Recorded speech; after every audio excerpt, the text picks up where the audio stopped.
Hey guys! Welcome to Films Recapped. Today we have a sci-fi anthology show from 2011 titled Black Mirror. Spoilers ahead. Watch out and enjoy. The show begins with Prime Minister Michael Callow receiving a call one early morning. He is told that the Duchess of Beaumont, Princess Susanna, who is a very much loved member of the royal family, has been kidnapped. A video of Susanna is shown to the Prime Minister, where she is seen in a state of distress, and pleads to the kidnapper not to kill her. She is told to read off the kidnapper's demands, stating that she will be killed if Callow personally does not follow through with it. The demand itself is an insane one. It states that he must have live sexual intercourse with a pig, and it has to be live streamed on every television network later that day at 4 p.m. At the end of the video, there is a list of technical specifications shown which makes it impossible to fake. The video ends with no detail or mode of communication with the kidnapper, making negotiations impossible. At first, Callow thinks a prank is being played on him by his team, but he is told otherwise. He orders his team to do everything possible to find the kidnapper before the deadline.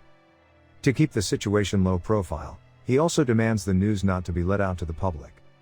At this point, his team informs him of the final crucial detail. The video had been uploaded on YouTube for 9 minutes before it was taken down, and that was enough time for the video to have gone viral. The video had already been viewed, downloaded and reshared by many. While the video had been spreading rapidly, the public is still wondering why the breaking news had not been broadcasted on their local news channels.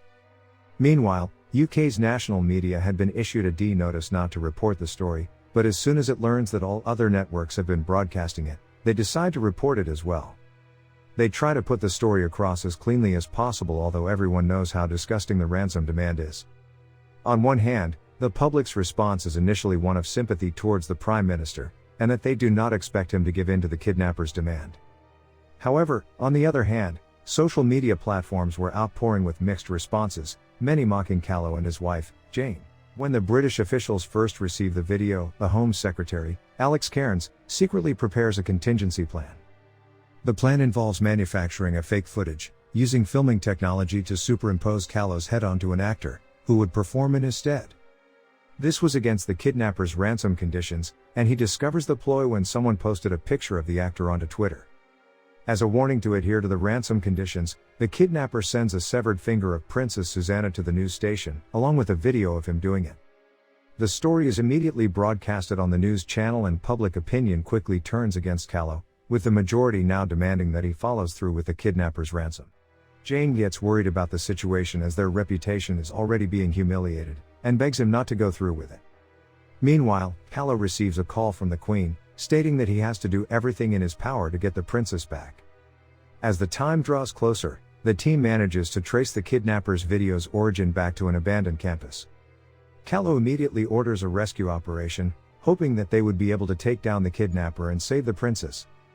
The rescue team arrives and strategizes a reconnaissance mission.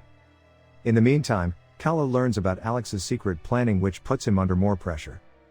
He instructs the team to carry on with the rescue mission, foregoing the recommended observation period. The rescue team enter the building only to realize that it was a setup. Meanwhile, a UKN reporter manages to bribe a government employee into revealing information about the rescue operation.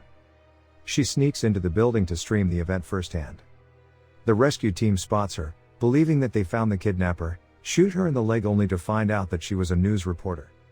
With the deadline looming closer, and having no leads to Susanna's location, the officials make preparations for the broadcast. As reality starts to kick in, Callow refuses to go through with it no matter what happens to Susanna. Alex warns him that he has no choice, as his political party, the public and the royal family are ordering him to fulfill the kidnapper's demand. She also subtly threatens him, making it clear that there will be no protection for him or his family from the repercussions if he refuses. Despite his desperation to refuse, he is left with no choice but to come to terms. Crowds gather in workplaces and pubs. As everyone is glued to their television, an announcement is made stating what is about to take place. In a futile attempt to discourage viewing, the announcement ends with a high-pitched noise designed to induce nausea. Callow consumes the potency drugs and is given advice before entering the room. He sees the pig in front of him and asks forgiveness before he begins the indecent act. A global live audience, who, despite their sympathy and disgust, convince themselves to witness history. The entire event continues for over an hour, and Calla, who is seen to be suffering horribly, forces himself to climax. Meanwhile, the princess is discovered to be lying unconscious on a bridge. She is unharmed and the finger was found to have belonged to the kidnapper. It is also revealed from CCTV footage that the princess was released before the deadline, unnoticed, as everyone was distracted by the broadcast. The kidnapper is revealed to be Turner Prize winner, Carlton Bloom, who planned the events intending to make an artistic statement. Bloom commits suicide after the broadcast airs, and it is decided that there will be no mention about the early release to anyone, especially Calla. Alex informs Calla, who is vomiting after the torture, that the princess is safe. Fast forward to a year after the ordeal, Calla's political image has improved significantly, having gained greater public approval due to his willingness to sacrifice his dignity to save the princess. Princess Susanna has recovered from the incident and is expecting a child, and the public at large seems to have moved on from the incident. While Calla is seen to have a better reputation in the eyes of the public, his relationship with Jane has not survived the ordeal. While she makes public appearances with him, she is entirely cold to him in private. Hope you have enjoyed watching this video. Please do like and subscribe for more.